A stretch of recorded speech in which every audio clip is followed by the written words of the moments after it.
ಒಂದು ಟೀಮ್ನವರು ಪ್ರತಿದಿನ ತರನೇ ಅವರ ಕೆಲಸನ ಮಾಡೋದಕ್ಕೆ ಸಮುದ್ರಕ್ಕೆ ಬರ್ತಾರೆ. ಆದ್ರೆ ಸಮುದ್ರದಲ್ಲಿ ಬ್ಲೂ ಕಲರ್ ಲೈಟ್ ಬಂದು ಬ್ಲಾಸ್ಟ್ ಆಗೋಗುತ್ತೆ. ಅದಾದ್ಮೇಲೆ ಎಲ್ಲರೂ ಸಿಟಿಗಳನ್ನ ಬಿಟ್ಟು ಹೋಗ್ತಿರ್ತಾರೆ. ಯಾಕೆ ಅಂತಂದ್ರೆ ಅಂತದನ್ನೇ ಇವರೆಲ್ಲರೂ ನೋಡ್ಬಿಟ್ಟಿದ್ದಾರೆ. ಆದ್ರೆ ಕೊನೆಯಲ್ಲಿ ಒಂದು ಅದ್ಭುತ ನಡೆಯುತ್ತೆ, ಯಾರ ಕೈಲೂ ನಂಬೋದಕ್ಕಾಗೋದಿಲ್ಲ. ಅದಕ್ಕೆ ರೆಸ್ಪೆಕ್ಟ್ ಅನ್ನ ಕೊಟ್ಟು ಸೆಲ್ಯೂಟ್ ಮಾಡ್ತಿರ್ತಾರೆ. ಅಂತದ್ದು ಇಲ್ಲಿ ಏನ್ ನಡೀತಿದೆ ಅಂತ ನೀವು ತಿಳ್ಕೋಬೇಕು ಅಂತಂದ್ರೆ ಮೂವಿನ ನನ್ನ ಜೊತೆ ಕೊನೆವರೆಗೂ ನೋಡ್ಬೇಕು. ಅಂದಂಗೆ ಈ ಮೂವಿ ಹೆಸರು ಗಾಡ್ಜಿಲಾ -1 ಅಂತ.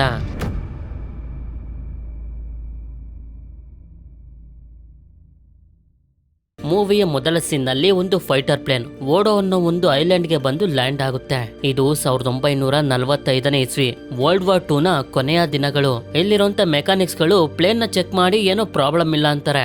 ಆಗ ಮೆಕ್ಯಾನಿಕ್ಸ್ ಗಳ ಲೀಡರ್ ಆಗಿರುವಂತ ವಿಲಿಯಂ ಆ ಪ್ಲೇನ್ ನ ಪೈಲಟ್ ಆಗಿರುವಂತ ಜೇಮ್ಸ್ ಗೆ ಹೇಳ್ತಾನೆ, ನಾವು ಪ್ಲೇನ್ ನ ಚೆಕ್ ಮಾಡಿದ್ವಿ, ಯಾವುದೇ ತರದ ಪ್ರಾಬ್ಲಮ್ ಇಲ್ವಲ್ಲ ಅಂತ. ಇಲ್ಲ, ಏನೋ ಒಂದು ಪ್ರಾಬ್ಲಮ್ ಇರುತ್ತೆ ಅಂತ ಇವನು ಕೋಪ ಮಾಡ್ಕೋತಾನೆ. ಆಗ್ಲೇ ನಮ್ಗೆ ಗೊತ್ತಾಗೋದು ವರ್ಲ್ಡ್ ವಾರ್ 2 ನಲ್ಲಿ ಯುದ್ಧ ಮಾಡೋದಕ್ಕೆ ಹೆದರ್ಕೊಂಡು ಈ ಜೇಮ್ಸ್ ಪ್ಲೇನ್ ರಿಪೇರ್ ಆಗಿದೆ ಅಂತ ಐಲ್ಯಾಂಡ್ ಗೆ ಬಂದ್ಬಿಟ್ಟಿರ್ತಾನೆ. ಆಗ ಒಬ್ಬ ಮೆಕ್ಯಾನಿಕ್ ಬಂದು ಇದ್ರಲ್ಲಿ ನಿಂದೇನು ತಪ್ಪಿಲ್ಲ ಬಿಡು ಅಂತಿರ್ತಾನೆ. ಆಗ ಜೇಮ್ಸ್ ನೋಡಿದ್ರೆ ಸಮುದ್ರದ ಆಳದಲ್ಲಿರುವಂತ ಮೀನ್ಗಳು ಸತ್ತು ತೇಲಾಡ್ತಿರ್ತವೆ. ನಂತರ ರಾತ್ರಿ ಎಮರ್ಜೆನ್ಸಿ ಸೈರನ್ ಕೂಕೊಳ್ಳುತ್ತೆ. ಎಲ್ರು ಬಂದು ನೋಡಿದ್ರೆ ಒಂದು ದೊಡ್ಡ ಮಾನ್ಸ್ಟರ್ ಬಂದ್ಬಿಟ್ಟಿದೆ. ಅದನ್ನ ನೋಡಿ ಒಬ್ಬ ಮೆಕ್ಯಾನಿಕ್, ಸಮುದ್ರದ ಮೀನುಗಳು ಸತ್ತು ತೇಲಾಡ್ತಿದ್ರೆ ಗಾಡ್ಜಿಲಾ ಬರುತ್ತೆ ಅಂತ ಒಬ್ಬ ವಯಸ್ಸಾದ ವ್ಯಕ್ತಿ ಹೇಳ್ತಿದ್ದ, ಇದು ಅದೇ ಇರಬೇಕು ಅಂತ ಹೇಳ್ತಿರ್ತಾನೆ. ಇದರಿಂದ ಎಲ್ಲರೂ ಹೆದರ್ಕೊಂಡು ಎಲ್ಲರ ಜೊತೆ ಜೇಮ್ಸ್ ಕೂಡ ಒಂದು ಜಾಗದಲ್ಲಿ ಬಂದು ಬಚ್ಚಿಟ್ಕೊಳ್ತಾನೆ. ಆಗ ವಿಲಿಯಂ ಪ್ಲೇನ್ ಗೆ ಹೋಗಿ ಅದ್ರಲ್ಲಿರುವಂತ ಗನ್ ಅನ್ನ ಶೂಟ್ ಮಾಡು, ಅದು ಸಾಯ್ಬೋದು, ಆ ಗನ್ ಅನ್ನ ಆಪರೇಟ್ ಮಾಡೋದು ನಿನಗ್ ಬಿಟ್ಟು ಇನ್ಯಾರಿಗೂ ಬರೋದಿಲ್ಲ ಅಂತ ಕಳಿಸ್ತಾನೆ. ಜೇಮ್ಸ್ ಕೂಡ ನಿಧಾನವಾಗಿ ಬಂದು ಪ್ಲೇನ್ ನ ಒಳಗಡೆ ಏನು ಸೇರ್ಕೋತಾನೆ. ಆದ್ರೆ ಅದನ್ನ ನೋಡಿ ಎಷ್ಟು ಭಯ ಆಗುತ್ತೆ ಅಂತಂದ್ರೆ ಶೂಟ್ ಮಾಡೋದಕ್ಕೆ ಆಗೋದಿಲ್ಲ. ಅವನು ಶೂಟ್ ಮಾಡದಿರೋದನ್ನ ನೋಡಿ ಮೆಕ್ಯಾನಿಕ್ಸ್ ಗಳು ಹೆದರ್ಕೊಂಡು ಅವರೇ ಶೂಟ್ ಮಾಡ್ಬಿಡ್ತಾರೆ. ಇದರಿಂದ ಗಾಡ್ಜಿಲಾ ಇವ್ರ ಹತ್ರ ಬಂದು ಒಬ್ಬೊಬ್ಬರನ್ನ ಸಾಯಿಸೋದಕ್ಕೆ ಶುರು ಮಾಡಿದಾಗ ಅದನ್ನ ನೋಡಿ ವಿಲಿಯಂ ತುಂಬಾನೇ ದುಃಖ ಪಡ್ತಿರ್ತಾನೆ. ಇದಾದ್ಮೇಲೆ ಜೇಮ್ಸ್ ಹೊರಗಡೆ ಬರ್ತಿದ್ದಂಗೆನೆ ಅದು ಪ್ಲೇನ್ ಕೂಡ ನಾಶ ಮಾಡ್ಬಿಡುತ್ತೆ. ಹೀಗೆ ಅದನ್ನ ನೋಡ್ತಾನೆ ಇವನು ಪ್ರಜ್ಞೆ ತಪ್ಪಿಡ್ತಾನೆ. ಮಾರನೇ ದಿನ ಎಚ್ಚರ ಆಗುತ್ತೆ, ನೋಡಿದ್ರೆ ಎಲ್ಲರೂ ಸತ್ತೋಗಿದ್ದಾರೆ. ಆಗ ಇಲ್ಲೇ ಇನ್ನು ಬದುಕಿರುವಂತ ವಿಲಿಯಂ ಇವನಿಗೆ ಬೈತಿರ್ತಾನೆ, ನೀನು ಫೈರ್ ಮಾಡಿದ್ರೆ ಇವ್ರು ಯಾರು ಕೂಡ ಹೆದರ್ಕೊಂಡು ಶೂಟ್ ಮಾಡ್ತಿರ್ಲಿಲ್ಲ, ಬದುಕಿರ್ತಿದ್ರು ಅಂತ. ನಂತರ ಒಂದು ಶಿಪ್ ಬಂದು ಎಲ್ಲಾ ಸೈನಿಕರ ಜೊತೆ ಇವರಿಬ್ಬರನ್ನು ಕೂಡ ಕರ್ಕೊಂಡು ಹೋಗ್ತಿರ್ಬೇಕಾದ್ರೆ ವಿಲಿಯಂ ಒಂದಷ್ಟು ಫೋಟೋಗಳನ್ನ ಜೇಮ್ಸ್ಗೆ ಕೊಡ್ತಾನೆ. ಮಾರನೇ ದಿನ ಜೇಮ್ಸ್ ಇವನ ಮನೆ ಇರುವಂತ ಜಪಾನ್ನ ಟೋಕಿಯೋಗೆ ಬರ್ತಾನೆ. ಇಲ್ಲಿ ನೋಡಿದ್ರೆ ಯುದ್ಧದಿಂದ ಇವನ ಮನೆ ಎಲ್ಲ ನಾಶ ಆಗೋಗಿದೆ. ಆಗ ಪಕ್ಕದ ಮನೆಯ ಮೇರಿ ಬಂದು, ನೀನು ಯುದ್ಧಕ್ಕೆ ಹೋಗಿದಲ್ಲ, ಜೀವಂತವಾಗಿ ಹೇಗ್ ಬಂದಿದ್ಯ ಅಂತ ಕೇಳ್ತಿರ್ತಾಳೆ. ಆಗ ಇವಳಿಗೆ ಗೊತ್ತಾಗುತ್ತೆ ಇವನು ಯುದ್ಧದಿಂದ ಓಡ್ ಬಂದ್ಬಿಟ್ಟಿದ್ದಾನೆ ಅಂತ. ಇದರಿಂದ ಇವಳಿಗೆ ಕೋಪ ಕೂಡ ಬರುತ್ತೆ. ಆದ್ರೆ ಇವನ ತಂದೆ ತಾಯಿ ಎಲ್ಲಿ ಅಂತ ಕೇಳಿದಾಗ ಎಲ್ಲರ ಜೊತೆ ಯುದ್ಧದಿಂದ ಅವರು ಕೂಡ ಸತ್ತೋದ್ರು ಅಂತ ಹೇಳ್ತಾಳೆ. ಆಗ ಇವನು ಒಂದು ಲೆಟರ್ ನ ತೆಗೆದು ಓದ್ತಿರ್ತಾನೆ. ಆಕ್ಚುಲಿ ಲೆಟರ್ ನ ಇವನ ತಂದೆ ತಾಯಿ ಇವನಿಗೆ ಬರ್ದಿದ್ರು, ಜೀವಂತವಾಗಿ ಬಾ ಅಂತ. ಅದಕ್ಕೆ ಇವನು ಯುದ್ಧನ ಬಿಟ್ಟು ಬಂದಿದ್ದು. ಹೀಗೆ ಒಂದು ದಿನ ಕಳ್ಳಿ ಅಂತ ಒಬ್ಳು ಹುಡುಗಿನ ಓಡಿಸ್ಕೊಂಡ್ ಬರ್ತಿರ್ಬೇಕಾದ್ರೆ ಇವನು ಸ್ಟಾಪ್ ಮಾಡೋದಕ್ಕೆ ನೋಡ್ತಾನೆ. ಕೈಲಿರುವಂತ ಮಗುನ ಕೊಟ್ಟು ಅವಳು ಓಡೊಂಟೋಗ್ತಾಳೆ. ಇವನು ಕೂಡ ತುಂಬಾ ಹೊತ್ತು ಕಾಯ್ತಾನೆ, ಅವಳು ಬರ್ತಾಳೆ ಮಗುನ ಕೊಡ್ಬೋದು ಅಂತ. ಅವಳು ಬರೋದೇ ಇಲ್ಲ. ಮಗುನ ಒಂಟಿಯಾಗಿ ಬಿಟ್ಟು ಹೋಗೋದಕ್ಕೂ ಕೂಡ ಇವನಿಗೆ ಇಷ್ಟ ಇಲ್ಲ. ಇದಕ್ಕೆ ಅದನ್ನ ಕರ್ಕೊಂಡು ಹೋಗ್ತಿರ್ಬೇಕಾದ್ರೆ ಆ ಹುಡುಗಿ ಬರ್ತಾಳೆ. ಅಂದಂಗೆ ಇವಳ ಹೆಸರು ಸಾರಾ ಅಂತ. ನೀನು ಅಲ್ಲೇ ಕುಂತಿದ್ದೆ, ಜನರ ಮಧ್ಯೆ ನನಗೆ ಬರೋದಕ್ಕಾಗ್ಲಿಲ್ಲ ಅಂತ ಹೇಳ್ತಿರ್ತಾಳೆ. ಬೇಕು ಅಂದಿದ್ರೆ ಇವನು ಮಗುನ ಒಂಟಿಯಾಗಿ ಬಿಟ್ಟು ಹೋಗ್ಬೋದಾಗಿತ್ತು, ಆದ್ರೆ ಬಿಟ್ಟು ಹೋಗ್ಲಿಲ್ಲ.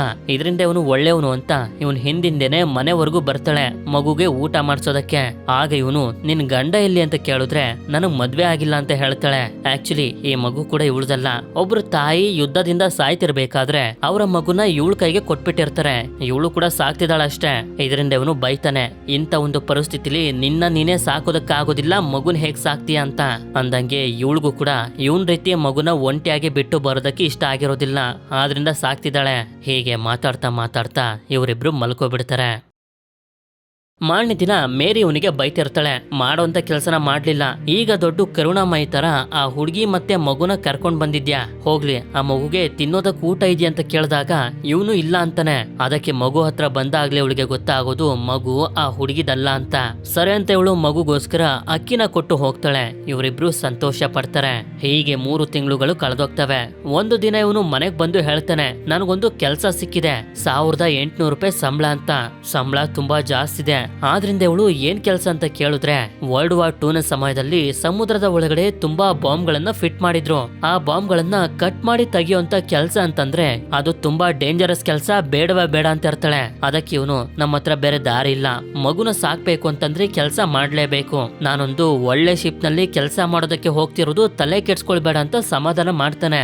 ಆದ್ರೆ ಮಾರನೇ ದಿನ ಇವನು ಕೆಲ್ಸಕ್ಕೆ ಅಂತ ಬಂದು ನೋಡಿದ್ರೆ ಇದು ತುಂಬಾ ಹಳೆಯ ಒಂದು ಮರದ ಶಿಪ್. ಇವರು ಇವನ ಟೀಮ್ ನವರಾಗಿರುವಂತ ಡೇವಿಡ್, ಟಾಮ್ ಹಾಗೆ ಇವನು ಸಿಲ್ವರ್. ಈ ಸಿಲ್ವರ್ ಒಬ್ಬ ಪ್ರೊಫೆಸರ್ ಸೈಂಟಿಸ್ಟ್, ಆದ್ರಿಂದ ಹೇಳ್ತಿರ್ತಾನೆ ಮೆಟಲ್ ಶಿಪ್ ಅನ್ನ ಸಮುದ್ರಕ್ಕೆ ತಗೊಂಡು ಹೋದ್ರೆ ಸಮುದ್ರದಲ್ಲಿರುವಂತ ಬಾಂಬ್ ಗಳು ಬ್ಲಾಸ್ಟ್ ಆಗೋಗ್ತವೆ, ಆದ್ರಿಂದ ಈ ಮರದ ಶಿಪ್ ಅನ್ನ ತಗೊಂಡು ಹೋಗ್ತಿರೋದು ಅಂತ. ಇದಾದ್ಮೇಲೆ ಕೆಲಸ ಶುರು ಮಾಡ್ತಾರೆ. ಸಮುದ್ರದ ಒಳಗಡೆ ಇರುವಂತ ಬಾಂಬ್ ಅನ್ನ ಕಟ್ ಮಾಡಿ ಮೇಲ್ ಬರ್ತಿದ್ದಂಗೆನೆ ಶೂಟ್ ಮಾಡ್ಬೇಕು. ಡೇವಿಡ್ ಶೂಟ್ ಮಾಡೋದಕ್ಕೆ ಕಷ್ಟ ಪಡ್ತಿರ್ಬೇಕಾದ್ರೆ ಜೇಮ್ಸ್ ಇಸ್ಕೊಂಡು ಶೂಟ್ ಮಾಡಿ ಬ್ಲಾಸ್ಟ್ ಮಾಡ್ತಾನೆ ಅದನ್ನ. ಹೀಗೆ ಮಾತಾಡ್ತಾ ಜೇಮ್ಸ್ ಯುದ್ಧ ಬೇಗ ಮುಗ್ದೋಯ್ತು ಅಲ್ವಾ ಅಂತ ಹೇಳಿದಾಗ ಇನ್ನೊಂದ್ಸಲ ರೀತಿ ಹೇಳ್ಬೇಡ ಅಂತ ಕೋಪದಿಂದ ವಾರ್ನಿಂಗ್ ಕೊಡ್ತಾನೆ. ರಾತ್ರಿ ಸಮಯದಲ್ಲಿ ಮಲಗಿರ್ಬೇಕಾದ್ರೆ ಹೊರಗಡೆ ಏನೋ ಸೌಂಡ್ ಬಂತು ಅಂತ ಎಚ್ಚರ ಆದಾಗ ನೋಡ್ತಾನೆ ಗಾಡ್ಜಿಲಾ ಬಂದು ಅಟ್ಯಾಕ್ ಮಾಡ್ತಿರುತ್ತೆ. ಇದರಿಂದ ಅವನಿಗೆ ಎಚ್ಚರ ಆಗುತ್ತೆ, ಇದೆಲ್ಲ ಒಂದು ಕನ್ಸು. ಈ ರೀತಿ ಅವನಿಗೆ ಪ್ರತಿದಿನ ಕೆಟ್ಟ ಕಾಣಿಸು ಬೀಳುತ್ತೆ ಅನ್ನೋದು ಸಾರಾಗೂ ಕೂಡ ಗೊತ್ತಿದೆ. ಆದ್ರೆ ಇವನಂತೂ ಯಾವಾಗ್ಲೂ ಭಯದಲ್ಲೇ ಇರ್ತಾನೆ. ಇಲ್ಲೇ ನಮ್ಗೊಂದಷ್ಟು ಫೋಟೋಗಳನ್ನ ತೋರಿಸ್ತಾರೆ. ಆಗ್ಲೇ ವಿಲಿಯಂ ಇವನಿಗೆ ಫೋಟೋಗಳನ್ನ ಕೊಟ್ಟನಲ್ಲ, ಅದೇ ಫೋಟೋಗಳು ಇವು. ವೋಡೋ ಐಲ್ಯಾಂಡ್ ನಲ್ಲಿ ಜೇಮ್ಸ್ ಇಂದ ಸತ್ತೋದಂತ ಮೆಕ್ಯಾನಿಕ್ಸ್ ಗಳ ಫ್ಯಾಮಿಲಿಯವರ ಫೋಟೋ ಇದು. ಇದಾದ್ಮೇಲೆ ಒಂದು ಟೆಸ್ಟಿಂಗ್ ನಡೀತಿರುತ್ತೆ. ಇಲ್ಲೇ ಇದ್ದಂತ ಗಾಡ್ಜಿಲಾಗೆ ಎಚ್ಚರ ಆಗೋಗುತ್ತೆ. ನಂತರ ಹೀಗೆ ಆ ಮಗು ಬೆಳೀತಾ ಹೋಗುತ್ತೆ. ಇದಕ್ಕೆ ಅಕೀಕೋ ಅಂತ ಹೆಸರಿಟ್ಟಿರ್ತಾರೆ. ಹಾಗೆ ಜೇಮ್ಸ್ಗೂ ಕೂಡ ಇವನ ಟೀಮ್ ಅವರ ಜೊತೆ ಒಂದು ಒಳ್ಳೆ ಫ್ರೆಂಡ್ಶಿಪ್ ಆಗೋಗಿರುತ್ತೆ. ಅಷ್ಟೇ ಅಲ್ಲದೆ ಜೇಮ್ಸ್, ಸಾರಾ ಮತ್ತೆ ಅಕೀಕೋ ಇವ್ರ 3 ಜನರಿಗೂ ಯಾವುದೇ ತರದ ಸಂಬಂಧ ಇಲ್ಲ ಅಂದ್ರೂ ಕೂಡ ಒಂದು ಫ್ಯಾಮಿಲಿ ರೀತಿ ಬದುಕ್ತಿರ್ತಾರೆ. ಹಾಗೆ ಇವ್ರದೇ ಆದಂತ ಒಂದು ಮನೆನೂ ಕೂಡ ಕಟ್ಕೊಂಡಿರ್ತಾರೆ.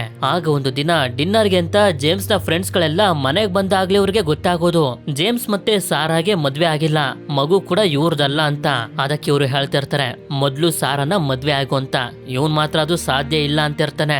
ಹೀಗೆ ಇರ್ಬೇಕಾದ್ರೆ ಒಂದು ದಿನ ಇವನ್ ಮನೆಗ್ ಬಂದಾಗ ಇವಳು ಯೂನಿಫಾರ್ಮ್ ಹಾಕೊಂಡಿರ್ತಾಳೆ. ನನಗೊಂದು ಕೆಲಸ ಸಿಕ್ಕಿದೆ ಅಂತ.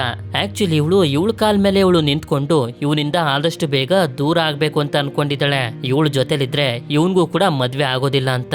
ಹಾಗೆ ಇವಳು ಕೆಲ್ಸಕ್ಕೆ ಹೋದಾಗ ಅಕೀಕೋನ ಮೇರಿ ನೋಡ್ಕೊಳ್ಳೋದಕ್ಕೆ ಒಪ್ಕೊಂಡಿರ್ತಾಳೆ. ಇದರಿಂದ ಇವನಿಗೆ ಸ್ವಲ್ಪ ಬೇಜಾರಾಗುತ್ತೆ. ಮತ್ತೊಂದ್ ಕಡೆ ಅಮೆರಿಕದವ್ರಿಗೆ ಸಮುದ್ರದಲ್ಲಿ ಗಾಡ್ಜಿಲಾ ಅನ್ನೋ ಒಂದು ಜೀವಿ ಇದೆ ಅಂತ ಗೊತ್ತಾಗಿ ಅದನ್ನ ಜಪಾನ್ ಅವರಿಗೆ ಮುಟ್ಟಿಸಿರ್ತಾರೆ. ಯಾಕೆಂತಂದ್ರೆ ಅದು ಸೀದಾ ಈಗ ಜಪಾನ್ ಕಡೆಗೆ ಹೋಗ್ತಿದೆ.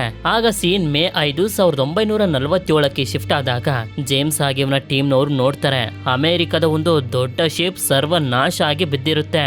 ಇದು ಯಾವ ರೀತಿ ಆಗಿರ್ಬೋದು ಅಂತ ಯಾರಿಗೂ ಅರ್ಥ ಆಗ್ತಿರೋದಿಲ್ಲ. ಆದ್ರೆ ಸಿಲ್ವರ್ ಹೇಳ್ತಿರ್ತಾನೆ ಆ ರೀತಿ ಮಾಡಿರೋದು ಒಂದು ಪ್ರಾಣಿ, ಆ ಪ್ರಾಣಿನ ತಡೆಯೋದಕ್ಕೆ ಅಂತಾನೆ ಜಪಾನೀಸ್ ಗವರ್ನಮೆಂಟ್ ಅವರು ಇವತ್ತು ನಮ್ಮನ್ನ ಇಲ್ಲ ಕಳಿಸಿರೋದು ಅಂತ. ಅದೇ ಸಮಯಕ್ಕೆ ಜೇಮ್ಸ್ ನೋಡ್ತಾನೆ ಸತ್ತೋಗಿರುವಂತ ಮೀನುಗಳು ತೇಲ್ತಿರ್ತವೆ. ಓಡೋ ಐಲ್ಯಾಂಡ್ ನಲ್ಲೂ ಕೂಡ ಇದೇ ರೀತಿ ಆಗಿತ್ತಲ್ಲ, ಅದಕ್ಕೆ ಹೇಳ್ತಿರ್ತಾನೆ ಈ ರೀತಿ ಮೀನುಗಳು ಯಾವಾಗ ತೇಲೋದಕ್ಕೆ ಶುರು ಮಾಡ್ತಾವೋ ಸಮುದ್ರದ ಆಳದಿಂದ ಗಾಡ್ಜಿಲಾ ಅನ್ನೋ ಒಂದು ದೊಡ್ಡ ಮಾನ್ಸ್ಟರ್ ಬಂದು ಎಲ್ಲಾನು ಸರ್ವನಾಶ ಮಾಡುತ್ತೆ ಅಂತ. ಡೇವಿಡ್ ಮತ್ತೆ ಟಾಮ್ಗೆ ಇದ್ರ ಮೇಲೆ ನಂಬಿಕೆ ಬರ್ತಿರೋದಿಲ್ಲ, ಆ ರೀತಿ ಜೀವಿ ಇರೋದಕ್ಕೆ ಸಾಧ್ಯನಾ ಅಂತ. ಆದ್ರೆ ಸಿಲ್ವರ್ಗೆ ಇದ್ರ ಬಗ್ಗೆ ಗೊತ್ತಿದೆ. ಯಾಕೆ ಅಂತಂದ್ರೆ ಜಪಾನೀಸ್ ಗವರ್ನಮೆಂಟ್ ಅವರು ಇವನಿಗೆ ಮೊದ್ಲೇ ಹೇಳಿ ಕಳಿಸಿದ್ದಾರೆ ಈ ರೀತಿ ಒಂದು ದೊಡ್ಡ ಜೀವಿ ಜಪಾನ್ ಕಡೆಗೆ ಬರ್ತಿದೆ.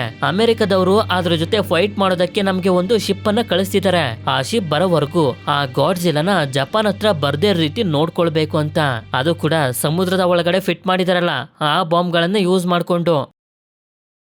ಈಗಾಗಲೇ ಇವರು 2 ಬಾಂಬ್ಗಳನ್ನ ರೆಡಿ ಮಾಡ್ಕೊಂಡಿದ್ದಾರೆ. ಜೇಮ್ಸ್ ಅಂತೂ ತುಂಬಾ ಹೆದರ್ಕೊಬಿಟ್ಟಿದ್ದಾನೆ, ಮತ್ತೆ ಆ ಮಾನ್ಸ್ಟರ್ನ ಹೆದರ್ಸ್ಬೇಕಂತ. ಹಾಗೆ ಇವ್ರು ಗಮನಿಸಿದ್ರೆ ಇವರ ಶಿಪ್ ನ ಸುತ್ತಮುತ್ತ ತುಂಬಾ ಮೀನುಗಳು ಸತ್ತು ತೇಲ್ತಿದಾವೆ. ಜೇಮ್ಸ್ ತುಂಬಾ ಹೆದರ್ಕೊಬಿಟ್ಟಿದ್ದಾನೆ. ಡೇವಿಡ್ ಅಂತೂ ಇದನ್ನ ಸೀರಿಯಸ್ ಆಗಿ ತಗೊಳ್ತಿಲ್ಲ. ಆಗ ಸಮುದ್ರನ ಸೀಳ್ಕೊಂಡು ಗಾಡ್ಜಿಲಾ ಹೊರಗಡೆ ಬರುತ್ತೆ. ಇದನ್ನ ನೋಡಿ ಮಿಕ್ಕವರೆಲ್ಲರಿಗೂ ಆಕಾಶನೇ ತಲೆ ಮೇಲೆ ಬಿದ್ದಂಗಾಗೋಗುತ್ತೆ. ಇದರಿಂದ ಇವರು ಶಿಪ್ ನ ಸ್ಟಾರ್ಟ್ ಮಾಡ್ಕೊಂಡು ತಪ್ಪಿಸ್ಕೊಂಡು ಹೋಗ್ತಿದ್ರೆ ಅದು ಇವ್ರನ್ನ ಫಾಲೋ ಮಾಡ್ಕೊಂಡೇ ಬರ್ತಿರುತ್ತೆ. ಅದಕ್ಕೆ ಮೊದಲನೇ ಬಾಂಬ್ ಅನ್ನ ನೀರಿಗೆ ಹಾಕಿದಾಗ ಗಾಡ್ಜಿಲಾ ಹತ್ರ ಬಂದು ಕಚ್ಕೊಳ್ತಿದ್ದಂಗೆನೆ ಆಕ್ಟಿವೇಟ್ ಮಾಡಿ ಬ್ಲಾಸ್ಟ್ ಮಾಡ್ತಾರೆ. ಆದ್ರೆ ಇದಕ್ಕೆ ಏನು ಆಗಿರೋದಿಲ್ಲ, ಬದಲಾಗಿ ಕೋಪ ಬರುತ್ತೆ. ಜೇಮ್ಸ್ ನ ಕೈಯಂತೂ ತುಂಬಾ ನಡುಕ್ತಿರುತ್ತೆ, ಆದ್ರೂ ಕೂಡ ಶೂಟ್ ಮಾಡ್ತಿರ್ತಾನೆ. ಹೀಗೆ ಇವರು 2ನೇ ಬಾಂಬ್ ಅನ್ನ ನೀರಿಗೆ ಹಾಕಿದಾಗ ಈ ಸಲ ಇದು ಸೀದಾ ಹೋಗಿ ಅದರ ಬಾಯಿ ಒಳಗಡೆ ಸೇರ್ಕೊಬಿಡುತ್ತೆ. ಆಕ್ಟಿವೇಟ್ ಮಾಡೋದಕ್ಕೆ ನೋಡಿದ್ರೆ ಬ್ಲಾಸ್ಟ್ ಆಗೋದಿಲ್ಲ, ಯಾಕೆಂತಂದ್ರೆ ವೈರ್ ಕಟ್ ಆಗೋಗಿದೆ. ಆಗ ಜೇಮ್ಸ್ ಆ ಬಾಂಬ್ ಗೆ ಶೂಟ್ ಮಾಡಿ ಬ್ಲಾಸ್ಟ್ ಮಾಡ್ತಾನೆ. ಆದ್ರೆ ಡ್ಯಾಮೇಜ್ ಆಗಿದ್ದಂತ ಗಾಡ್ಜಿಲಾ ಬಾಡಿ ಕೆಲವು ಸೆಕೆಂಡ್ಗಳಲ್ಲೇ ವಾಸಿ ಆಗೋಗುತ್ತೆ. ಈಗಂತೂ ಇದಕ್ಕೆ ತುಂಬಾ ಕೋಪ ಬಂದ್ಬಿಟ್ಟಿದೆ. ಆದ್ರೆ ಯಾರು ಇದಕ್ಕೆ ಅಟ್ಯಾಕ್ ಮಾಡ್ತಾರೆ. ನೋಡಿದ್ರೆ ಅಮೆರಿಕದವರು ಕಳಿಸ್ತಿದಾರಲ್ಲ ಅದೇ ಶಿಪ್ ಅವರು. ಆ ಶಿಪ್ ನವರು ತುಂಬಾ ಅಟ್ಯಾಕ್ ಮಾಡಿದ್ರಿಂದ ಗಾಡ್ಜಿಲಾ ಸೀದಾ ಶಿಪ್ ಹತ್ರ ಬಂದು ಇಷ್ಟೊಂದು ಸ್ಟ್ರಾಂಗ್ ಆಗಿರುವಂತ ಇದನ್ನ ಕೆಲವು ಸೆಕೆಂಡ್ಗಳಲ್ಲೇ ಧ್ವಂಸ ಮಾಡಿ ನಂತರ ನೀರ್ ಒಳಗಡೆ ಬರ್ತಿದ್ದಂಗೆನೆ ಬ್ಲೂ ಕಲರ್ ಬರುತ್ತೆ. ಅದಾದ್ಮೇಲೆ ಬ್ಲಾಸ್ಟ್ ಆಗೋಗುತ್ತೆ. ಆದ್ರೆ ಆ ಬ್ಲೂ ಕಲರ್ ಲೈಟ್ ಅನ್ನ ಇದ್ರ ಬಾಯಿಂದ ಹೊರಗಡೆ ಹಾಕಿದ್ರಿಂದ ಇದ್ರ ಬಾಡಿನೂ ಕೂಡ ತುಂಬಾ ಡ್ಯಾಮೇಜ್ ಆಗೋಗಿರುತ್ತೆ. ಅದಕ್ಕೆ ಜೇಮ್ಸ್ ನ ಟೀಮ್ ನವರಿಗೆ ಏನು ಮಾಡ್ದೇನೆ ಇಲ್ಲಿಂದ ಹೊಟ್ಟೋಗುತ್ತೆ. ನಂತರ ಇವನಿಗೆ ಎಚ್ಚರ ಆದಾಗ ತಲೆಗೆ ಗಾಯ ಆಗಿದ್ರಿಂದ ಹಾಸ್ಪಿಟಲ್ಗೆ ಸೇರ್ಸಿರ್ತಾರೆ. ಗಾಡ್ಜಿಲಾ ಟೋಕಿಯೋ ಸಿಟಿ ಕಡೆಗೆ ಹೋಗ್ತಿತ್ತಲ್ಲ ಏನಾಯ್ತು ಅಂತ ಕೇಳಿದಾಗ ಇವರು ಕೂಡ ಹೇಳ್ತಾರೆ ಜಪಾನೀಸ್ ಗವರ್ನಮೆಂಟ್ ಅವರು ಈ ವಿಷಯನ ಜನರಿಗೆ ಹೇಳೋದಕ್ಕೆ ರೆಡಿ ಆಗಿಲ್ಲ. ಹೇಳಿದ್ರೆ ಅವರೆಲ್ಲರೂ ಹೆದರ್ಕೊಳ್ಬಿಡ್ತಾರೆ ಅಂತ. ಸರಿ ಅಂತ ಇವನು ಮನೆಗ್ ಬಂದಾಗ ಸಮುದ್ರದಲ್ಲಿ ಏನಾಗಿತ್ತು ಹೇಳು ಅಂತ ಸಾರಾ ಕೇಳ್ತಾಳೆ. ಇವನು ಹೇಳ್ತಿರೋದಿಲ್ಲ. ಯಾಕೆ ಈ ರೀತಿ ಮಾಡ್ತಿದ್ಯಾ, ನಿನ್ ಒಳಗಡೆ ಇರುವಂತ ನೋವನ್ನ ನನಗೆ ಹಂಚ್ಕೋ, ನೋವು ಕಮ್ಮಿ ಆಗುತ್ತೆ ಅಂತಾಳೆ. ಇವನು ಕೂಡ ಸರಿ ಅಂತ ಹೇಳ್ತಾ ಹೋಗ್ತಾನೆ. ನನಗೆ ಯುದ್ಧ ಮಾಡೋದಕ್ಕೆ ಭಯ ಆಗಿ ತಪ್ಪಿಸ್ಕೊಂಡು ಬಂದ್ಬಿಟ್ಟಿದ್ದೆ. ಹಾಗೆ ಓಡೋ ಐಲ್ಯಾಂಡ್ ನಲ್ಲಿ ಗಾಡ್ಜಿಲಾ ಅನ್ನೋ ಒಂದು ಮಾನ್ಸ್ಟರ್ ಅಟ್ಯಾಕ್ ಮಾಡ್ತು. ಅದ್ರಲ್ಲಿ ತುಂಬಾ ಮೆಕ್ಯಾನಿಕ್ಸ್ ಗಳು ಸತ್ತೋದ್ರು. ಅದೆಲ್ಲದಕ್ಕೂ ನಾನೇ ಕಾರಣ. ಮತ್ತೊಂದ್ಸಲ ಗಾಡ್ಜಿಲಾ ಅಟ್ಯಾಕ್ ಮಾಡ್ತು. ಈ ಸಲನೂ ಕೂಡ ನನ್ನ ಕೈಲಿ ಏನು ಮಾಡೋದಕ್ಕಾಗ್ಲಿಲ್ಲ ಅಂತ ಇವನು ಹುಚ್ಚಂತರ ಆಡ್ತಿದ್ರೆ ನಿನ್ ಜಾಗದಲ್ಲಿ ಯಾವುದೇ ಮನುಷ್ಯ ಇದ್ರೂ ಅದೇ ರೀತಿ ಮಾಡ್ತಿದ್ದ, ನಿನ್ ತಪ್ಪೇನು ಇಲ್ಲ ಅಂತ ಇವಳು ಸಮಾಧಾನ ಮಾಡ್ತಾಳೆ. ಮಾರನೇ ದಿನ ಇವನಿಗೆ ಎಚ್ಚರ ಆದಾಗ ಇವನವರು ಅಂತ ಅಕಿಕೋ ಮತ್ತೆ ಸಾರಾ ಇರೋದನ್ನ ನೋಡಿ ಸಂತೋಷ ಆಗಿ ಸಾರಾನ ಮದ್ವೆ ಆಗ್ಬೇಕು ಅಂತ ಡಿಸೈಡ್ ಮಾಡಿರ್ತಾನೆ. ಆಗ ಈ ಕಡೆ ಸಮುದ್ರದಲ್ಲಿರುವಂತ ಒಂದು ಶಿಪ್ ನವರು ನೋಡಿದ್ರೆ ಗಾಡ್ಜಿಲಾ ಸೀದಾ ಟೋಕಿಯೋ ಸಿಟಿ ಕಡೆಗೇನೆ ಹೋಗ್ತಿರುತ್ತೆ. ಇನ್ನೊಂದ್ ಕಡೆ ಟೋಕಿಯೋ ಸಿಟಿ ಹತ್ರನೇ ಇರುವಂತ ಒಂದು ಶಿಪ್ ನ ಸೈನಿಕರು ನೋಡ್ತಾರೆ. ಈಗಾಗ್ಲೇ ಗಾಡ್ಜಿಲಾ ಇಲ್ಲಿಗೆ ಬಂದು ತಲುಪಿಟ್ಟಿದೆ. ಆದ್ರಿಂದ ಈ ವಿಷಯನ ಟೋಕಿಯೋ ಸಿಟಿ ಅವರಿಗೆ ಇನ್ಫಾರ್ಮ್ ಮಾಡ್ತಾರೆ. ಜೇಮ್ಸ್ ಅಕಿಕೋ ಜೊತೆ ಮನೇಲಿರ್ಬೇಕಾದ್ರೆ ರೇಡಿಯೋದಲ್ಲಿ ಹೇಳೋದಕ್ಕೆ ಶುರು ಮಾಡ್ತಾರೆ. ಟೋಕಿಯೋ ಸಿಟಿ ಈಗ ಸೇಫ್ ಆಗಿಲ್ಲ, ಎಲ್ಲರೂ ಬೇರೆ ಕಡೆ ಹೊಟ್ಟೋಗಿ ಅಂತ. ಸಿಟಿಲಿರುವಂತ ಜನರು ಕೂಡ ಓಡೋಗೋದಕ್ಕೆ ತುಂಬಾ ಪ್ರಯತ್ನ ಪಡ್ತಿರ್ತಾರೆ. ಯಾಕೆ ಅಂತಂದ್ರೆ ಈಗಾಗ್ಲೇ ಈ ಗಾಡ್ಜಿಲಾ ಸಿಟಿನ ಎಂಟರ್ ಆಗ್ಬಿಟ್ಟಿದೆ. ಈ ಕಡೆ ಸಾರಾ ಟ್ರೈನ್ ನಲ್ಲಿ ಕೆಲ್ಸಕ್ಕೆ ಹೋಗ್ತಿರ್ಬೇಕಾದ್ರೆ ಈ ಟ್ರೈನ್ ನ ಮುಂದೆ ಮತ್ತೊಂದು ಟ್ರೈನ್ ಬಂದು ಬೀಳುತ್ತೆ. ಆ ರೀತಿ ಎಸ್ತಿತ್ತೆ ಗಾಡ್ಜಿಲಾ. ಇವಳು ಕೂಡ ಗಾಡ್ಜಿಲಾನ ನೋಡ್ತಾಳೆ. ಹೀಗೆ ಇದು ಎಲ್ಲಾನು ಧ್ವಂಸ ಮಾಡ್ತಾ ಟ್ರೈನ್ ನ ಎತ್ಕೊಂಡು ನಾಶ ಮಾಡೋದಕ್ಕೆ ಶುರು ಮಾಡುತ್ತೆ. ಆಗ ಒಳಗಡೆ ಇರುವಂತ ಸಾರಾ ಕೆಳಗಡೆ ನೀರಿನ ಒಳಗಡೆ ಬಿದ್ದು ಸೇಫ್ ಆಗ್ತಾಳೆ. ಇನ್ನೊಂದ್ ಕಡೆ ಒಂದು ಬಿಲ್ಡಿಂಗ್ ನ ಮೇಲೆ ನಿಂತ್ಕೊಂಡು ರಿಪೋರ್ಟರ್ಸ್ ಗಳು ಆ ಗಾಡ್ಜಿಲಾ ಅಟ್ಯಾಕ್ ಮಾಡ್ತಿರೋದನ್ನ ಲೈವ್ ಆಗಿ ಹೇಳ್ತಿರ್ತಾರೆ. ಆದ್ರೆ ಗಾಡ್ಜಿಲಾ ಈ ಬಿಲ್ಡಿಂಗ್ ನ ಮೇಲೆ ಅಟ್ಯಾಕ್ ಮಾಡಿದ್ರಿಂದ ಇವರೆಲ್ಲರೂ ಸತ್ತೋಗ್ತಾರೆ. ಹಾಗೆ ಸಾರಾ ಇಲ್ಲಿಂದ ಹೋಗ್ತಿರ್ಬೇಕಾದ್ರೆ ಕೆಳಗಡೆ ಬಿದ್ದೋಗ್ತಾಳೆ. ಹಾಗೆ ಇವಳನ್ನ ಕರ್ಕೊಂಡು ಹೋಗೋದಕ್ಕೆ ಜೇಮ್ಸ್ ಬರ್ತಾನೆ. ಇದೇ ಸಮಯದಲ್ಲಿ ಮಿಲಿಟರಿ ಅವರು ಬಂದು ಇದ್ರ ಮೇಲೆ ಅಟ್ಯಾಕ್ ಮಾಡಿದ್ರಿಂದ ಇದಕ್ಕೆ ತುಂಬಾ ಕೋಪ ಬಂದ್ಬಿಡುತ್ತೆ. ಆಗ ಇದ್ರ ಬೆನ್ನಿನ ಮೇಲಿರುವಂತ ಬ್ಲೇಡ್ಸ್ ಗಳು ಬ್ಲೂ ಕಲರ್ ಗೆ ಕನ್ವರ್ಟ್ ಆಗಿ ಬಾಯಿಂದನೇ ಅಟಾಮಿಕ್ ಬ್ಲಾಸ್ಟ್ ಅನ್ನ ಮಾಡ್ಬಿಡುತ್ತೆ. ಇದರ ಫೋರ್ಸ್ ತುಂಬಾ ಇರುತ್ತೆ. ಆಗ ಸಾರಾ ಜೇಮ್ಸ್ ನ ತಳ್ಳಿ ಇವಳು ಆ ಫೋರ್ಸ್ ಗೆ ಸಿಗಾಕೋಬಿಡ್ತಾಳೆ. ಜೇಮ್ಸ್ ನ ಸೇಫ್ ಆಗಿರುವಂತ ಜಾಗಕ್ಕೆ ತಳ್ಳಿದ್ರಿಂದ ಇವನಿಗೆ ಏನು ಆಗಿರೋದಿಲ್ಲ. ಆದ್ರೆ ಇವನ ಮುಂದೆ ಎಲ್ಲಾನು ಕೂಡ ಸರ್ವನಾಶ ಆಗೋಗಿದೆ. ಅಂದ್ರೆ ಇವನು ಸಾರಾನ ಕಳ್ಕೊಂಡ ಅಂತ. ಅದಕ್ಕೆ ಗಾಡ್ಜಿಲಾ ಕಡೆಗೆ ನೋಡ್ತಾ ತುಂಬಾ ಕೋಪದಿಂದ ಕಿರ್ಚಾಡ್ತಾ ಇರ್ತಾನೆ.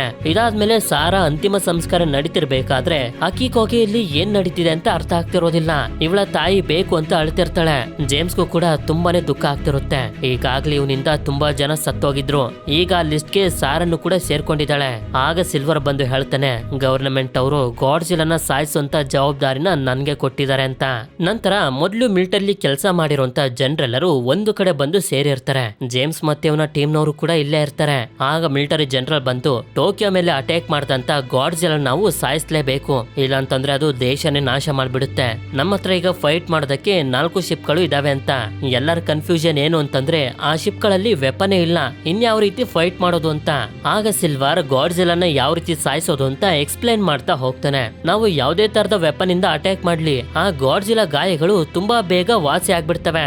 ಅಟ್ಯಾಕ್ ಮಾಡೋದ್ರಿಂದ ಯಾವುದೇ ತರದ ಪ್ರಯೋಜನ ಇಲ್ಲ ಅಂತ ಒಂದು ಮಾಡೆಲ್ ನ ತೋರಿಸಿ ಹೇಳ್ತಾ ಹೋಗ್ತಾನೆ. ಇದನ್ನ ಗಾಡ್ಜಿಲಾ ಅಂತ ಅನ್ಕೊಳ್ಳಿ. ಗಾಡ್ಜಿಲಾ ನೀರಿನಲ್ಲಿ ತೇಲುತ್ತೆ. ಈ ಗಾಡ್ಜಿಲಾ ಸುತ್ತ ನಾವು ಫ್ರೇಯಾನ್ ಅನ್ನು ತುಂಬಾ ವಿಶೇಷವಾಗಿರುವಂತ ಗ್ಯಾಸ್ ಅನ್ನ ಅಟ್ಯಾಚ್ ಮಾಡಿದ್ರೆ ಅದು ಗಾಡ್ಜಿಲಾನ ಸಮುದ್ರದ ಆಳದವರೆಗೂ ಮುಳುಗಿಸೋದಕ್ಕೆ ಶುರು ಮಾಡುತ್ತೆ. ಈ ರೀತಿ ನಾವು ಅದನ್ನ ಮುಳುಗಿಸಿ ಸಾಯಿಸಬಹುದು. ನಮ್ಮ ಸಮುದ್ರದಲ್ಲಿ ಸಗಾಮೆ ಟ್ರೆಂಚ್ ಅನ್ನೋ ಒಂದು ಜಾಗ ಇದೆ. ಆ ಜಾಗದಲ್ಲಿ 1500 ಅಡಿಗಳವರೆಗೂ ಆಳ ಇದೆ. ಗಾಡ್ಜಿಲಾನ ಮುಳುಗಿಸೋದಕ್ಕೆ ಅದೇ ಸರಿಯಾದ ಜಾಗ ಅಂತ. ಆದ್ರೆ ಇನ್ನೊಂದು ಕನ್ಫ್ಯೂಷನ್ ಏನು ಅಂತಂದ್ರೆ ಗಾಡ್ಜಿಲಾ ವಾಸ ಮಾಡೋದು ನೀರಿನ ಒಳಗಡೆನೆ. ನೀರಿಂದ ಮುಳುಗಿಸಿ ಅದನ್ನ ಸಾಯಿಸೋದು ಅಂತಂದ್ರೆ ಹೇಗ್ ಸಾಧ್ಯ ಅಂತ. ಅಂದ್ರೆ ಗಾಡ್ಜಿಲ್ಲಾ ಸತ್ತೇ ಸಾಯುತ್ತೆ ಅನ್ನೋ ಗ್ಯಾರಂಟಿ ಇವ್ರ ಹತ್ರ ಇಲ್ಲ. ಇದರಿಂದ ಜೇಮ್ಸ್ ಎದ್ದು ಹೋಗ್ತಿರ್ಬೇಕಾದ್ರೆ ಸಿಲ್ವರ್ ಇವನನ್ನ ತಡೆದು ನಾನು ಹೇಳೋದನ್ನ ಪೂರ್ತಿ ಕೇಳುವಂತೆ ಇವನ ಎರಡನೇ ಪ್ಲಾನ್ ಅನ್ನ ಎಕ್ಸ್ಪ್ಲೇನ್ ಮಾಡ್ತಾ ಹೋಗ್ತಾನೆ. 2 ಶಿಪ್ಗಳ ಸಹಾಯದಿಂದ ಫ್ರೇಯೋನ್ ಗ್ಯಾಸ್ ಸಿಲಿಂಡರ್ ಗಳನ್ನ ಅಟ್ಯಾಚ್ ಮಾಡಿರುವಂತ ಒಂದು ದೊಡ್ಡ ಹಗ್ಗನ ನಾವು ಗಾಡ್ಜಿಲ್ಲಾ ಸುತ್ತ ಕಟ್ಬೇಕು. ಆದ್ರೆ ಫ್ರೇಯೋನ್ ಗ್ಯಾಸ್ ನ ಜೊತೆ ನಾವು ಮತ್ತೊಂದನ್ನು ಕೂಡ ಅಟ್ಯಾಚ್ ಮಾಡಿರ್ತೀವಿ ಅಂತ ಹೊರಗಡೆ ನೋಡೋದಕ್ಕೆ ಹೇಳ್ತಾನೆ. ಇವರು ದೊಡ್ಡ ದೊಡ್ಡ ಬಲೂನ್ ಗಳನ್ನು ಕೂಡ ಅಟ್ಯಾಚ್ ಮಾಡೋದಕ್ಕೆ ರೆಡಿ ಮಾಡ್ಕೊಂಡಿರ್ತಾರೆ. ಈ ಬಲೂನ್ ಗಳನ್ನ ಫ್ರೇಯೋನ್ ಗ್ಯಾಸ್ ಸಿಲಿಂಡರ್ ಗಳ ಜೊತೆ ಅಟ್ಯಾಚ್ ಮಾಡಬೇಕು. ಅಕಸ್ಮಾತ್ ಗಾಡ್ಜಿಲಾನ ಮುಳುಗಿಸಿ ಸಾಯಿಸೋದಕ್ಕಾಗ್ಲಿಲ್ಲ ಅಂತಂದ್ರೆ ಗಾಡ್ಜಿಲಾ 1500 ಅಡಿಗಳ ಒಳಗಡೆ ಹೋಗಿರುತ್ತಲ್ಲ, ಆಗ ಬಲೂನ್ ಗಳನ್ನ ಆಕ್ಟಿವೇಟ್ ಮಾಡಿದ್ರೆ ತುಂಬಾ ಫೋರ್ಸ್ ಆಗಿ ಸಮುದ್ರದ ಆಳದಿಂದ ಮೇಲೆ ಬರ್ತಿರುತ್ತೆ. ಆ ಫೋರ್ಸ್ ಎಷ್ಟಿರುತ್ತೆ ಅಂತಂದ್ರೆ ಆ ಫೋರ್ಸ್ ಗೆನೆ ಗಾಡ್ಜಿಲಾ ಸತ್ತೋಗುತ್ತೆ ಅಂತ. ಆಗ ಜನರಲ್ ವರ್ಲ್ಡ್ ವಾರ್ 2 ಇಂದ ನಮ್ಮ ಹತ್ರ ಈಗ ಸೈನಿಕರು ಜಾಸ್ತಿ ಇಲ್ಲ, ಇರೋದು ನೀವಷ್ಟೇ. ಇದು ಯಾವುದೇ ತರದ ಆರ್ಡರ್ ಅಲ್ಲ, ನಾನ್ ನಿಮ್ಮನ್ನ ರಿಕ್ವೆಸ್ಟ್ ಮಾಡ್ಕೋತಿದ್ದೀನಿ ಇದ್ರಲ್ಲಿ ನಮ್ಗೆ ಹೆಲ್ಪ್ ಮಾಡಿ ಅಂತ. ಆದ್ರೆ ಸ್ವಲ್ಪ ಜನರು ನಮ್ಮ ಫ್ಯಾಮಿಲಿ ಇದೆ, ಫ್ಯಾಮಿಲಿನ ನೋಡ್ಕೋಬೇಕು ಅಂತ ಇರ್ತಾರೆ. ಅದಕ್ಕೆ ಈ ಕೆಲ್ಸನ ಯಾರು ಮಾಡೋದಕ್ಕೆ ಇಷ್ಟ ಇಲ್ವೋ ಅವರು ಹೋಗ್ಬೋದು ಅಂತ ಹೇಳ್ತಾರೆ. ತುಂಬಾ ಜನ ಹೋಗ್ತಾರೆ ಕೂಡ, ಆದ್ರೆ ಮಿಕ್ಕಿರುವಂತ ಸೈನಿಕರು ಇಲ್ಲೇ ಉಳ್ಕೋತಾರೆ. ಯಾಕೆ ಅಂತಂದ್ರೆ ನಮ್ಮ ದೇಶಕ್ಕೋಸ್ಕರ ನಾವು ಕೆಲಸ ಮಾಡಿಲ್ಲ ಅಂತಂದ್ರೆ ಇನ್ಯಾರು ಕೆಲಸ ಮಾಡ್ತಾರೆ ಅಂತ ಈ ಕೆಲ್ಸಕ್ಕೆ ಇವರು ಒಪ್ಕೊಂಡಿರ್ತಾರೆ. ಇದರಿಂದ ಜನರಲ್ಗಂತೂ ತುಂಬಾ ಸಂತೋಷ ಆಗುತ್ತೆ. ಇದಾದ್ಮೇಲೆ ಜೇಮ್ಸ್ ಆಗಿ ಇವನ ಟೀಮ್ ನವರೆಲ್ಲ ಒಂದು ಕಡೆ ಸೇರಿರ್ಬೇಕಾದ್ರೆ ಜೇಮ್ಸ್ ಸಿಲ್ವರ್ಗೆ ಹೇಳ್ತಾನೆ, ನನಗೊಂದು ಫೈಟರ್ ಪ್ಲೇನ್ ಬೇಕು. ಅಕಸ್ಮಾತ್ ಗಾಡ್ಜಿಲಾ ಏನಾದ್ರೂ ಮತ್ತೆ ಸಿಟಿಗಳ ಮೇಲೆ ಅಟ್ಯಾಕ್ ಮಾಡೋದಕ್ಕೆ ಹೋದ್ರೆ ಪ್ಲೇನ್ ನ ಸಹಾಯದಿಂದ ನಾನು ಅದನ್ನ ಮತ್ತೆ ಸಗಾಮೆ ಟ್ರೆಂಚ್ ಹತ್ರ ಕರ್ಕೊಂಡ್ ಬರ್ತೀನಿ ಅಂತ. ಯಾಕೆ ಅಂತಂದ್ರೆ ಹೇಗಾದ್ರೂ ಮಾಡಿ ಆ ಗಾಡ್ಜಿಲಾನ ಸಾಯಿಸ್ಲೇಬೇಕು ಅಂತ ಇವನು ಡಿಸೈಡ್ ಮಾಡ್ಬಿಟ್ಟಿದ್ದಾನೆ.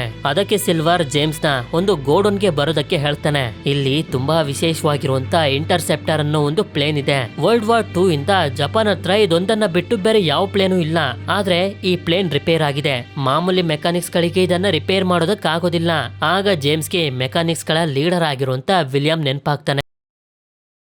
ಇದರಿಂದ ಅವನ ಅಡ್ರೆಸ್ ಅನ್ನ ಹುಡ್ಕೊಂಡು ಗವರ್ನಮೆಂಟ್ ಆಫೀಸ್ಗೆ ಬರ್ತಾನೆ. ಆದ್ರೆ ಓಡೋ ಐಲ್ಯಾಂಡ್ ನಲ್ಲಿ ಆ ಘಟನೆ ನಡೆದ್ಮೇಲೆ ಅವನು ಎಲ್ಲಿಗೆ ಹೋಗಿದ್ದಾನೆ ಅಂತ ಯಾರಿಗೂ ಕೂಡ ಗೊತ್ತಿರೋದಿಲ್ಲ. ಅದಕ್ಕೆ ಇವನೊಂದಷ್ಟು ಲೆಟರ್ ಗಳನ್ನ ಬರಿತಿರ್ತಾನೆ. ಹಾಗೆ ಸಿಲ್ವರ್ ಇವನನ್ನ ಕೇಳ್ತಿರ್ತಾನೆ ಬೇರೆ ಮೆಕ್ಯಾನಿಕ್ ಅನ್ನ ಹುಡ್ಕೋಣ ಅಂತ. ಇಲ್ಲ, ವಿಲಿಯಂ ಕೈಲ್ ಮಾತ್ರ ಅದನ್ನ ರಿಪೇರ್ ಮಾಡೋದಕ್ಕೆ ಆಗೋದು ಅಂತ ಇರ್ತಾನೆ. ಹೀಗೆ ಒಂದು ದಿನ ರೋಡ್ ಅಲ್ಲಿ ಹೋಗ್ತಿರ್ಬೇಕಾದ್ರೆ ಯಾರು ಇವನಿಗೆ ಹೊಡಿತಾರೆ. ನೋಡಿದ್ರೆ ಇದು ವಿಲಿಯಂ. ಆಗ್ಲೇ ಜೇಮ್ಸ್ ಲೆಟರ್ ಗಳನ್ನ ಬರಿತಿದ್ನಲ್ಲ, ಓಡೋ ಐಲ್ಯಾಂಡ್ ನಲ್ಲಿ ನಡೆದಿದ್ದಕ್ಕೆಲ್ಲ ವಿಲಿಯಮ್ಮೇ ಕಾರಣ ಅಂತ ಬರ್ದು ಎಲ್ಲಾ ಕಡೆಗೂ ಕಳಿಸ್ಬಿಟ್ಟಿರ್ತಾನೆ. ಅದನ್ನ ನೋಡಿ ಕೋಪ ಮಾಡ್ಕೊಂಡು ಇವನನ್ನ ಹುಡ್ಕೊಂಡ್ ಬರ್ಲಿ ಅಂತ. ಅದೇ ರೀತಿ ಈಗ ವಿಲಿಯಂ ಇವನನ್ನ ಹುಡ್ಕೊಂಡ್ ಬಂದಿದ್ದಾನೆ. ಇವನ ಪ್ಲಾನ್ ಸಕ್ಸಸ್ ಆಯ್ತು. ಆದ್ರಿಂದ ಹೇಳ್ತಿರ್ತಾನೆ, ಈಗ ನಾವು ಗಾಡ್ಜಿಲಾನ ಸಾಯಿಸ್ತಿದೀವಿ, ನಮ್ಮ ಹತ್ರ ಇಂಟರ್ಸೆಪ್ಟರ್ ಪ್ಲೇನ್ ಇದೆ, ಆದ್ರೆ ಅದು ರಿಪೇರ್ ಆಗಿದೆ, ನಿಮ್ಮನ್ನ ಬಿಟ್ಟು ಇನ್ಯಾರ ಕೈಲೂ ಅದನ್ನ ರಿಪೇರ್ ಮಾಡೋದಕ್ಕಾಗೋದಿಲ್ಲ ಅಂತ. ವಿಲಿಯಂಗೆ ಇವನ್ ಜೊತೆ ಕೆಲಸ ಮಾಡೋದಕ್ಕೆ ಇಷ್ಟ ಇರೋದಿಲ್ಲ. ಅದಕ್ಕೆ ಇವನು ಹೇಳ್ತಾನೆ, ಗಾಡ್ಜಿಲಾ ಮೇಲೆ ಸೇಡನ್ನ ತೀರ್ಸ್ಕೊಳ್ಳೋದಕ್ಕೆ ಇದನ್ನ ಬಿಟ್ಟು ಬೇರೆ ಚಾನ್ಸ್ ನಮ್ಗೆ ಸಿಗೋದಿಲ್ಲ ಅಂತ. ಮಾರನೇ ದಿನ ಈ ಪ್ಲೇನ್ ಅನ್ನ ರಿಪೇರ್ ಮಾಡೋದಕ್ಕೆ ವಿಲಿಯಂ ಇವನ ಟೀಮ್ ಅವರನ್ನ ಕರ್ಕೊಂಡ್ ಬರ್ತಾನೆ. ಇವನಿಗೆ ಈ ಸ್ಪೆಷಲ್ ಆಗಿರುವಂತ ಪ್ಲೇನ್ ಅನ್ನ ರಿಪೇರ್ ಮಾಡೋದಕ್ಕೆ ಬರುತ್ತೆ.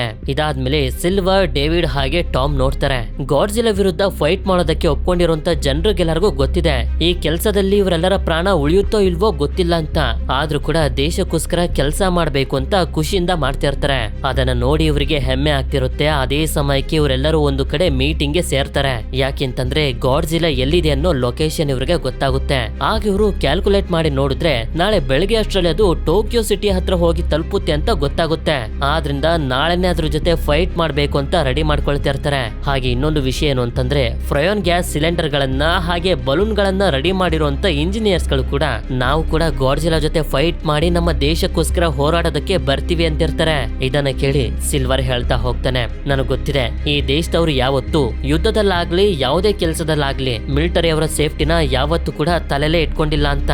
ಆದ್ರಿಂದ ನಾನ್ ಮಾಡಿರುವಂತ ಈ ಪ್ಲಾನ್ ನಲ್ಲಿ ನಿಮ್ಗೆ ಯಾರಿಗೂ ಅಪಾಯ ಆಗದೆ ಇರೋ ರೀತಿ ನಿಮ್ಗೆ ಸೇಫ್ಟಿ ಇರೋ ರೀತಿ ನೋಡ್ಕೊಂಡಿದೀನಿ ಅಂತ ಇರ್ತಾನೆ. ಇದನ್ನ ಕೇಳಿ ಎಲ್ರು ಸಂತೋಷ ಪಡ್ತಿರ್ತಾರೆ. ಟಾಮ್ ಕೂಡ ಫೈಟ್ ಮಾಡೋದಕ್ಕೆ ರೆಡಿ ಆಗ್ಬಿಟ್ಟಿದ್ದಾನೆ. ಆದ್ರೆ ಇವನು ಇನ್ನು ಚಿಕ್ಕವನು ಅಂತ ಸಿಲ್ವರ್ ಮತ್ತೆ ಡೇವಿಡ್ ಇವನನ್ನ ಕರ್ಕೊಂಡು ಹೋಗ್ತಿರೋದಿಲ್ಲ. ಇದರಿಂದ ಇವನಿಗೆ ತುಂಬಾ ದುಃಖ ಆಗುತ್ತೆ. ಈ ಕಡೆ ಜೇಮ್ಸ್ ಅಕಿಕೋನ ನೋಡ್ಕೊಳ್ತಿರೋದಕ್ಕೆ ಮೇರಿಗೆ ಥ್ಯಾಂಕ್ಸ್ ಹೇಳಿ ಮನೆ ಕರ್ಕೊಂಡ್ ಬಂದ್ರೆ ಅಕಿಕೋ ಮಾಡಿರುವಂತ ಒಂದು ಡ್ರಾಯಿಂಗ್ ಅನ್ನ ತೋರಿಸುತ್ತೆ. ಇದರಲ್ಲಿ ಜೇಮ್ಸ್, ಸಾರಾ ಮತ್ತೆ ಅಕಿಕೋ 3 ಜನ ಒಂದು ಫ್ಯಾಮಿಲಿ ರೀತಿ ಇರ್ತಾರೆ. ಆದ್ರೆ ಅಕಿಕೋ ಹೋಗಿ ಇವಳ ತಾಯಿ ಸಾರಾ ನೆನ್ಪಾಗಿ ಅಳೋದಕ್ಕೆ ಶುರು ಮಾಡ್ಬಿಡುತ್ತೆ. ಮಾರನೇ ದಿನ ಅಕಿಕೋ ಮಲಗಿರ್ಬೇಕಾದ್ರೆ ಒಂದು ಎನ್ವಲಪ್ ಅನ್ನ ಇಲ್ಲೇ ಇಟ್ಟು ಇವನು ಪ್ಲೇನ್ ಹತ್ರ ಬರ್ತಾನೆ. ಇಲ್ಲಿ ವಿಲಿಯಂ ಹಾಗೆ ಇವನ ಟೀಮ್ ನವರು ಪ್ಲೇನ್ ಅನ್ನ ರೆಡಿ ಮಾಡ್ಬಿಟ್ಟಿದ್ದಾರೆ. ಆಗ ಜೇಮ್ಸ್, ನಾನವತ್ತು ನನ್ ಪ್ರಾಣನ ಉಳಿಸ್ಕೊಳ್ಳೋದಕ್ಕೆ ಶೂಟ್ ಮಾಡ್ಲಿಲ್ಲ, ಕ್ಷಮಿಸ್ಬಿಡಿ ಅಂತಾನೆ. ಮಿಕ್ತವರು ಕೂಡ ನಿಂತರನೆ ಬದುಕೋದಕ್ಕೆ ಪ್ರಯತ್ನ ಪಡ್ತಿದ್ರು, ಆದ್ರೆ ಅವರೆಲ್ಲರೂ ನಿನ್ನಿಂದ ಸತ್ರು ಅಂತ ವಿಲಿಯಂ ಹೇಳ್ತಿರ್ಬೇಕಾದ್ರೆ ಇವನು ನೋಡ್ತಾನೆ. ಇವನು ಕೊಟ್ಟಿದ್ದಂತ ಫೋಟೋಗಳನ್ನ ಇವನು ಇನ್ನೂ ಇಟ್ಕೊಂಡಿದ್ದಾನೆ. ಆಗ ಜೇಮ್ಸ್ ಅಕಿಕೋ ಬಿಡಿಸಿರುವಂತ ಡ್ರಾಯಿಂಗ್ ಅನ್ನ ತೋರಿಸಿ, ನಾನು ನನ್ನ ಮಗಳಿಗೋಸ್ಕರ ಬದುಕಲೇಬೇಕು ಅಂತ ಹೇಳ್ತಿರ್ತಾನೆ. ಈ ಕಡೆ ಮೇರಿ ನೋಡಿದ್ರೆ ಅಕಿಕೋ ಕೈಯಲ್ಲಿ ಒಂದು ಎನ್ವಲಪ್ ಇರುತ್ತೆ. ತೆಗೆದು ನೋಡಿದ್ರೆ ಒಳಗಡೆ ತುಂಬಾ ದುಡ್ಡು. ಹಾಗೆ ಜೇಮ್ಸ್ ಬರ್ದಿರ್ತಾನೆ, ನಾನ್ ಬರ್ಲಿಲ್ಲ ಅಂತಂದ್ರೆ ಅಕಿಕೋನ ನೋಡ್ಕೊಳ್ಳಿ ಅಂತ. ಹಾಗೆ ಇನ್ನೊಂದ್ ಕಡೆ ಸೋಲ್ಜರ್ಸ್ ಗಳಿಗೆ ಗಾಡ್ಜಿಲಾ ಬರ್ತಿರುವಂತ ಸಿಗ್ನಲ್ ಗಳು ಸಿಗ್ತಿರ್ತವೆ. ಆದ್ರಿಂದ ಅದು ಇವ್ರ ಕಡೆಗೆ ಅಟ್ರಾಕ್ಟ್ ಆಗಿ ಬರ್ಲಿ ಅಂತ ಒಂದು ಸೌಂಡ್ ಅನ್ನು ಕೂಡ ಹಾಕೊಂಡು ಹೋಗ್ತಿರ್ತಾರೆ. ಈ ಕಡೆ ಸಿಲ್ವರ್ ಹಾಗೆ ಇವನ ಟೀಮ್ ನವರು ಎಲ್ಲಾ ತಯಾರನ್ನು ಮಾಡ್ಕೊಳ್ತಿರ್ಬೇಕಾದ್ರೆ ನೋಡ್ತಾರೆ ಒಂದು ಶಿಪ್ ಬಂದು ಕ್ರಾಶ್ ಆಗುತ್ತೆ. ಯಾಕೆಂತಂದ್ರೆ ಗಾಡ್ಜಿಲಾ ಈ ಕಡೆಗೆನೆ ಬರ್ತಿದೆ.